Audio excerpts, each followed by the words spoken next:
Welcome to the channel.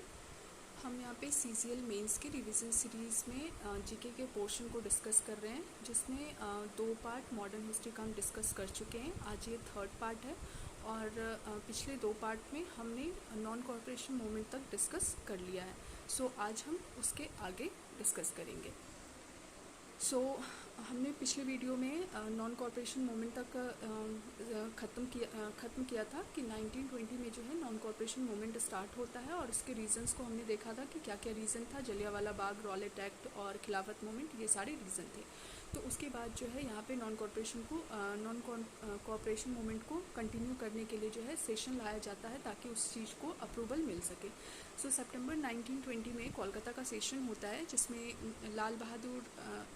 Lala Lajpat Rai जो है अध्यक्ष होते हैं और यहाँ पे असहयोग आंदोलन को सहमति मिल जाती है। फिर उसी टाइम में, उसी ईयर में, दिसंबर 1920 में नागपुर का स्पेशल सेशन बुलाया जाता है, जिसके अध्यक्ष जो होते हैं वो चक्रवर्ती राघवाचार्य होते हैं। ठीक है, और यहाँ पे जो है असहयोग आंदोलन को सहमति मिल जाती है और जो वहाँ का वो जो प्रस्ताव होता है वो चित्तरंजन दास के द्वारा प्रस्तुत किया जाता है। उसी टाइम 1920 में ही काशी विश्वविद्यालय और जामिया विश्वविद्यालय का भी गठन होता है। 1920 में जो है एक झारखंड में मूवमेंट चल रहा था, ताना भगत मूवमेंट जिसको बोलते हैं, या ओरियांग रिवेलियन भी बोलते हैं, जो झारखंड में चल रहा था जात्रा भगत के द्वारा।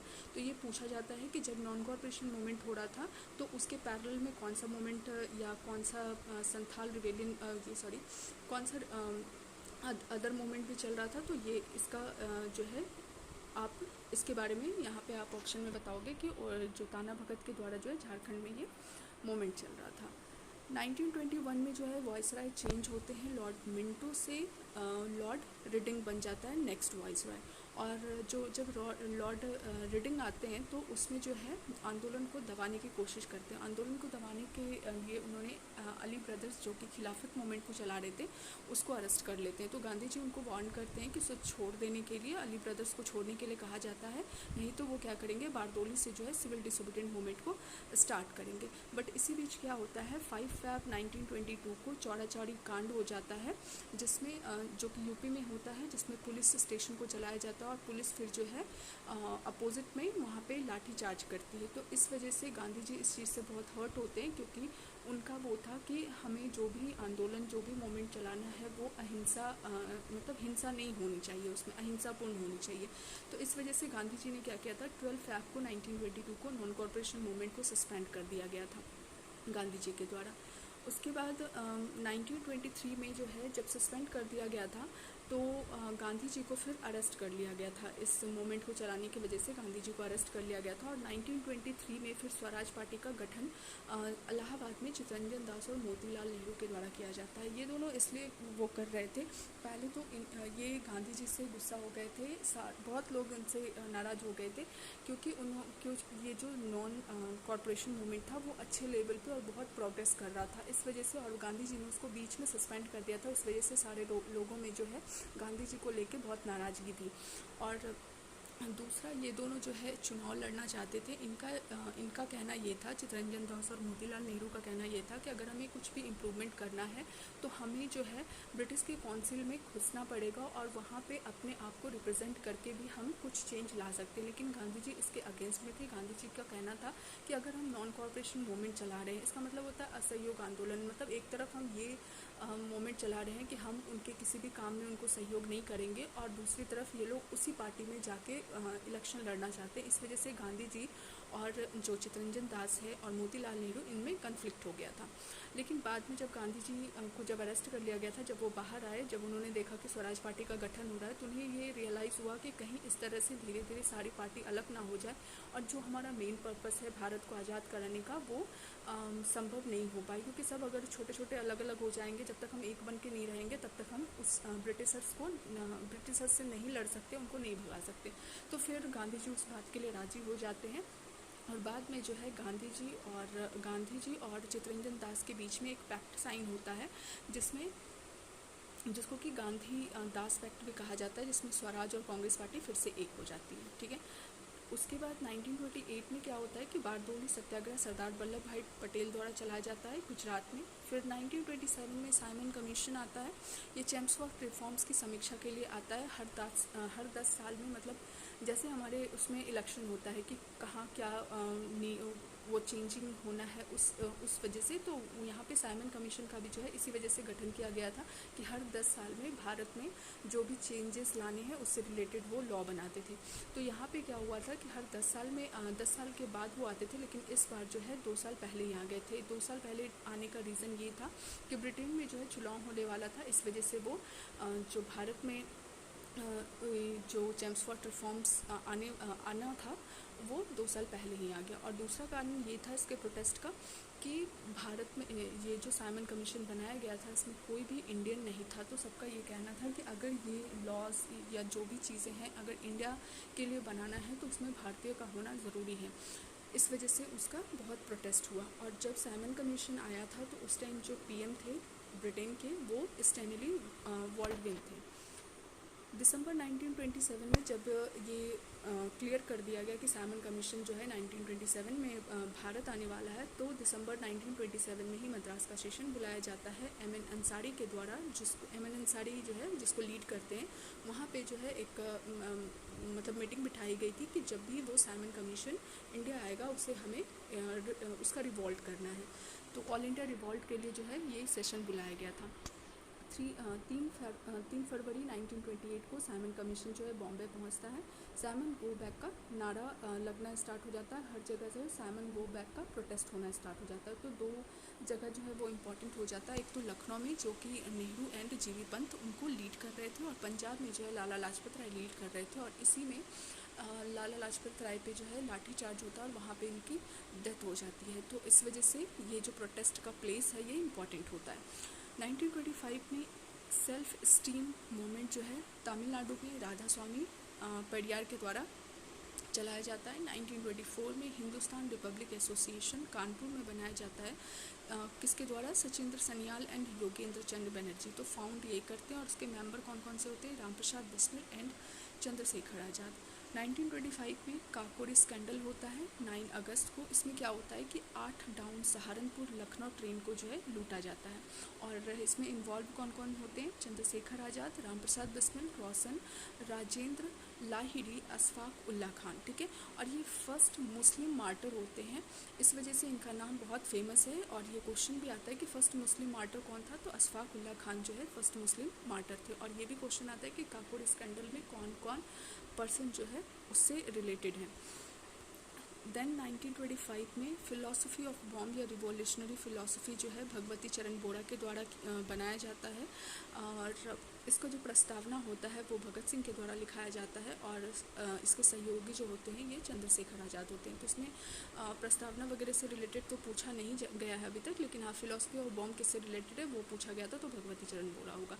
1926 में नौजवान सभा पंजाब में भगत सिंह, यशपाल और छबिल दास द्वारा बनाया गया। 1928 में Hindustan socialist Republic association Delhi में चंद्रशेखर आज़ाद के द्वारा बनाया गया। तो यहाँ पे कंफ्यूज नहीं होना है। पहले हमने अभी जो पढ़ा था 1924 में, ये था आपका 1924 का जो पढ़ा था ये था हिंदुस्तान रिपब्लिक एसोसिएशन, और ये कानपुर में बनाया गया है। और इसको सचिंद्र सन्याल और योगेंद्र चंद्र बनर्जी के द्वारा बनाया गया है। जबकि ये जो है यहाँ जो हम नीचे अभी हमने पढ़ा था वो हिंदुस्तान सोशलिस्ट रिपब्लिक था। ठीक है।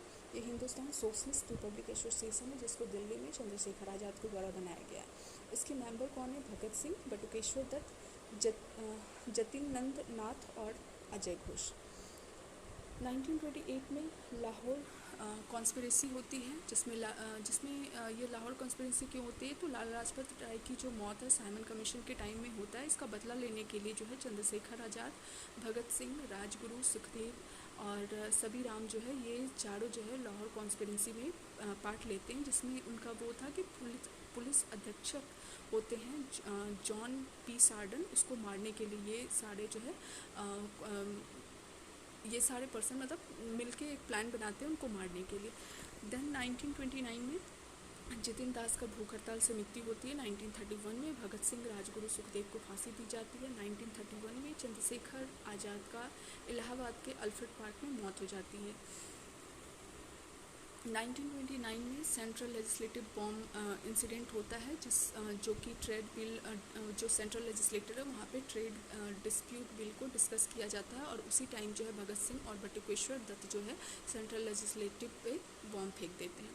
1930 में बंगाल का चटगांव इवेंट होता है, जिसमें क्या किया जाता है कि ब्रिटिश के हथियार को चुराया जाता है और वहाँ पे जो है अपना तिरंगा फहरा दिया जाता है। और ये काम किसके द्वारा किया जाता है, तो सूर्य सेन, जिसको कि मास्टर दाबी बोलते हैं, उनके द्वारा ये किया जाता है। और उसमें उनका साथ देती है प्रीतिलता, कल्पना और अंबिका। ये इतना इंपॉर्टेंट नहीं है, लेकिन ये सूर्य सेन और किसको बोला जाता है, मास्टर दा को, ये इंपॉर्टेंट है। और बंगाल चटगांव किससे रिलेटेड है, वो इम्पॉर्टेंट है। फिर उन्होंने सूर्य सेन ने ही फॉर्म किया था क्या, इंडिपेंडेंट इंडिया गवर्नमेंट का फॉर्मेशन सूर्य सेन के द्वारा किया गया है। 1928 में नेहरू रिपोर्ट बनाया जाता है, जिसके चेयरमैन होते हैं मोतीलाल नेहरू एंड डॉक्टर अंसारी। और नेहरू रिपोर्ट क्यों बनाया जाता है, क्योंकि यहाँ पे जो है हमारे कंट्री में, मतलब जैसे हमने पढ़ा था कि साइमन कमीशन जो है चैम्सफोर्ड रिफॉर्म से रिलेटेड जो भी इंडिया में नए नियम कानून 10 साल के बाद बनने, उससे रिलेटेड वो चीज़ था। लेकिन साइमन कमीशन फेल हो जाता है, इस वजह से वहाँ के जो ब्रिटेन के हेड हैं, उन्होंने कहा था कि ठीक है, आप लोग सब मिलके ही अपना कानून बना लो, अपना कॉन्स्टिट्यूशन बनाओ, उसको हम एक्सेप्ट कर लेंगे। इस वजह से नेहरू रिपोर्ट तैयार किया जाता है, जिसके हेड जो है वो मोतीलाल नेहरू रहते हैं। इसमें हर डिपार्टमेंट का अलग अलग, जैसे कि कांग्रेस से सुभाष चंद्र बोस हेड होते हैं, मुस्लिम लीग से अली इमाम कुरैशी होते हैं, सिख से मंगल सिंह होते हैं, लेबर यूनियन से एम.एन. जोशी होते हैं। लेकिन यहाँ पे क्या होता है कि सब मिलके जब वो पार्टी बनाते हैं तो एग्रीमेंट सबका नहीं हो पाता है। मतलब किसी एक पॉइंट को वो चीज़ एक्सेप्ट सब नहीं कर पाते हैं। 29 में जब नेहरू रिपोर्ट आया था तो जिन्ना उसमें 14 पॉइंट को चेंज करना चाहते थे, जो कि दूसरी पार्टी को एक्सेप्ट नहीं था। तो इस तरह से यहाँ पे क्या हो रहा था कि जब वो साथ में बैठ के अपना कॉन्स्टिट्यूशन बनाने की कोशिश कर रहे थे, तो वहाँ पे उन सब में एक किसी फिक्स पॉइंट पे नहीं आ रहे थे, सब में डिस्प्यूट हो रहा था, तो वो भी वहाँ पे फेल हो गया। 1929 में लाहौर सेशन होता है और नेहरू रिपोर्ट को कैंसिल कर दिया जाता है, फिर से वो रिपोर्ट नहीं बन पाती। और इसी टाइम में लाहौर सेशन में ही जवाहरलाल नेहरू जो है ट्राई कलर होस्ट करते हैं रावी नदी के किनारे। 1930 में फिर उसी चीज़ को लेके गांधी जी जो है 11 पॉइंट इरविन के सामने रखते हैं, और फिर वो वहाँ के प्राइम मिनिस्टर, इनमें ब्रिटेन के प्राइम मिनिस्टर उस टाइम होते हैं रामजी मैकडोनल्ड, उसको जो है लेटर के थ्रू अपना पॉइंट बताते हैं। तो उस लेटर का नाम क्या था, यंग इंडिया। लेकिन वहाँ पे भी ब्रिटिश जो है फिर उन सब बातों को, गांधी जी का जो 11 पॉइंट हो, उनको नहीं मानते हैं। तो यहाँ पे फिर क्या होता है कि गांधी जी थक हार के फिर 1930 में सिविल डिसोबीडियंट मूवमेंट स्टार्ट करते हैं, और ये 2 फेज़ में स्टार्ट होता है, 12 मार्च 1930 से 5 मार्च 1931 तक। देन सेकेंड होता है जनवरी 1932 से 1934 के बीच में। ठीक है, जो दांडी यात्रा है या सिविल डिसोबीडियंट मूवमेंट है, वो 12 मार्च 1930 को स्टार्ट होता है, और ये साबरमती से दांडी में जाके ख़त्म होने वाला होता है। इसमें 78 फॉलोअर होते हैं, जिसका जो डिस्टेंस है वो 385 किलोमीटर है। 24 डेज़ लगते हैं इसमें। दांडी है कहाँ पे, नौशेरी, गुजरात में। ठीक है, तो यहाँ पे ये डिस्टेंस भी इंपॉर्टेंट है, डेज़ भी इंपॉर्टेंट है, फॉलोअर्स भी इंपॉर्टेंट है, इससे क्वेश्चन आया हुआ है। तो जैसे साबरमती से दांडी गांधी जी उस चीज़ को लीड कर रहे थे, उसी तरह तमिलनाडु में जो है सी गोपालाचारी उसको लीड कर रहे थे, और जो मालाबार है वहाँ पे जो है के कल्पन और के माधवन जो है उस चीज़ को लीड कर रहे थे। दांडी करने के बाद जब गांधी जी बम्बे पहुँचते हैं, वहाँ धरसना में जो है वो आंदोलन का केंद्र बनाते हैं, और फिर वहाँ पे भी वो नमकसाला में नमक का कानून तोड़ते हैं। इसके बाद क्या होता है, जब ये सिविल डिसोबीडियंट मूवमेंट को लीड करते हैं गांधी जी, इसी बीच 5 मई 1930 को गांधी जी को अरेस्ट कर लिया जाता है, और जो ये मूवमेंट है उसको सरोजनी नायडू, अब्बास तैयबजी, इमाम साहब और मनी लाल ने इस चीज़ को संभाला, इस मूवमेंट को आगे लेके गए। तो ये क्वेश्चन भी आया हुआ है कि जब गांधी जी को सिविल डिसोबीडियंट मूवमेंट में अरेस्ट कर लिया जाता है, तो उसके बाद इस आंदोलन को कौन लीड करते हैं, तो जो 2 इम्पोर्टेंट नाम बार बार आता है वो होता है सरोजनी नायडू एंड अब्बास तैयबजी का। वैसे इमाम साहब भी इम्पोर्टेंट है, और मनी लाल, ये भी नाम हमें पता होना चाहिए। 1930 में नॉर्थ वेस्टर्न में जो है लाल कुर्ती आंदोलन चलाया जाता है गांधी जी के सपोर्ट में। खान अब्दुल गफ़र खान, जिसको कि सीमांत गांधी, बादशाह खान, फ़ख्रे अफ़गान कहा जाता है। और क्योंकि गांधी जी को अरेस्ट कर लिया जाता है तो उन्हीं के सपोर्ट में ये लाल कुर्ती खान आंदोलन जो है चलाया जाता है। और यहाँ के कबीलों ने गांधी को मलंग बाबा कहा था। फिर 1930 से 32 के बीच में नागा जदोलांग मूवमेंट चलाया जाता है मणिपुर एंड नागालैंड में। जदोरांग एंड रानी गैदुल्यो के द्वारा ये मूवमेंट को लीड किया जाता है। रानी गैदुल्यो को जो है लक्ष्मीबाई ऑफ नागालैंड भी कहा जाता है और रानी का टाइटल जो इसको जवाहरलाल नेहरू ने दिया था। देन 1930 में फर्स्ट गोलमेज सम्मेलन होता है लंदन में। साइमन रिपोर्ट पे चर्चा करने के लिए ही ये गोलमेज सम्मेलन बुलाया जाता है। जो फर्स्ट गोलमेज सम्मेलन होता है उसमें कांग्रेस नहीं जाती है, मुस्लिम की तरफ से जिन्ना और आगा खां जाता है और दलित की तरफ से अंबेडकर होते हैं, एंग्लो की तरफ से केटी पाल होते हैं। और उस टाइम जो फर्स्ट गोलमेज सम्मेलन हुआ था उसमें टोटल 89 मेंबर थे। देन सेकंड गोलमेज सम्मेलन होता है और इस टाइम जो है फर्स्ट वर्ल्ड वार का टाइम होता है और यहाँ पे गांधी जी को जो है ये ब्रिटिशर्स को जो है इंडियन का सपोर्ट चाहिए होता है। इस वजह से गांधी इरविन समझौता होता है जिसको कि दिल्ली एग्रीमेंट भी कहा जाता है, क्योंकि ये जो इरविन समझौता होता है वो दिल्ली में होता है, इस वजह से इसको दिल्ली एग्रीमेंट भी कहा जाता है। तो यहाँ पे सेकेंड गोलमेज सम्मेलन होता है। वार में ब्रिटिशर्स को जो है इंडिया का सपोर्ट चाहिए होता है, लेकिन और यहाँ पे ही सेकेंड गोलमेज सम्मेलन में जो है सेपरेट इलेक्टोरेट की बात की जाती है दलित और मुस्लिम को। 30 वाला जो फर्स्ट गोलमेज सम्मेलन जहाँ पे कांग्रेस नहीं गया था, तो मुस्लिम लीग का तो जो हमारा हमने पढ़ा था वो बंगाल विभाजन, उस टाइम ही मुस्लिम लीग अपना सेपरेट इलेक्टोरेट की बात कर चुका था। तो जब फर्स्ट गोलमेज सम्मेलन होता है तो दलित भी अपने लिए सेपरेट इलेक्टोरेट की डिमांड को रखता है, ठीक है। फिर 19 जो सेकेंड गोलमेज सम्मेलन होता है यहाँ पे गांधी इरविन पैक्ट होता है। फिर कांग्रेस जो है इसमें शामिल होता है। तो कांग्रेस की तरफ से गांधी जी होते हैं, विमेन की तरफ से सरोजनी नायडू आते हैं, हिंदू सभा से मदन मोहन, दलित में अंबेडकर एंड मुस्लिम में जो है जिन्ना और इकबाल आते हैं। देन 1932 में रामजी मैकडोनल्ड के द्वारा जो है कम्युनल अवार्ड जो है सेपरेट इलेक्टोरेट फॉर दलित को एक्सेप्ट कर लिया जाता है। और ये बात जब गांधी जी को पता चलती है तो वो उस चीज़ से बहुत दुखी होते हैं। और क्योंकि सेकेंड गोलमेज सम्मेलन में भी वहाँ पे एग्रीमेंट नहीं हो पाता है, तो इस वजह से फिर गांधी जी ही अपना प्रोटेस्ट स्टार्ट करने वाले होते हैं। इस वजह से फिर से जो सेकेंड गोलमेज सम्मेलन होता है उसके बाद गांधी जी को जेल में डाल दिया जाता है। और जब थर्ड गोलमेज सम्मेलन होता है तो ये सेपरेट इलेक्टोरेट की बात होती है। तब ये बात जब गांधी जी को पता चलती है वो तब यरवदा जेल में होते हैं। फिर वहाँ पे गांधी जी की बहुत तबीयत ख़राब हो जाती है। फिर वहाँ अंबेडकर और गांधी जी के बाद एक पैक्ट साइन होता है जिसको कि पूना पैक्ट बोला जाता है। और यहाँ पे जो दलित के लिए सेपरेट इलेक्टोरेट की डिमांड थी वो ख़त्म हो जाता है। 31 सितंबर 1932 को गांधी जी द्वारा हरि जन सेवक यूनियन इस्टेब्लिश किया जाता है, जिसके अध्यक्ष जो है घनश्याम दास को बनाया जाता है। All India untouchable anti league का फॉर्मेशन होता है। 1932 में जो तीसरा गोलमेज सम्मेलन होता है लंदन वाले में, वहाँ पे कांग्रेस भी नहीं जाती और मुस्लिम भी नहीं जाती। और इसमें कौन अंबेडकर और तेज बहादुर सप्र जो है ये तीनों में रहते हैं। तो ये क्वेश्चन आता है कि तीनों गोलमेज सम्मेलन किसने किया था, तो अंबेडकर एंड तेज बहादुर सप्र ये दोनों जो है तीनों गोलमेज सम्मेलन में होते हैं। 1935 में गवर्नमेंट ऑफ इंडिया एक्ट आती है जिसमें वायसराय जो है वेलिंगटन को बनाया जाता है और भारत के सचिव जो है वो सैमुअल होर बनते हैं। 1937 में प्रोविंशियल इलेक्शन होता है फॉर 11 प्रोविंस। सबसे बड़ी पार्टी कांग्रेस बनती है। इंडिपेंडेंट लेबर पार्टी का फॉर्मेशन जो है अंबेडकर द्वारा बनाया जाता है और अंबेडकर के उसको जो है सीट को 13 सीट मिलती है। सो यहाँ तक हो गया हमारा थर्ड पार्ट। आगे हम डिस्कस करेंगे जो हमारा लास्ट है क्विट इंडिया मूवमेंट, उसको हम डिस्कस करेंगे नेक्स्ट पार्ट में।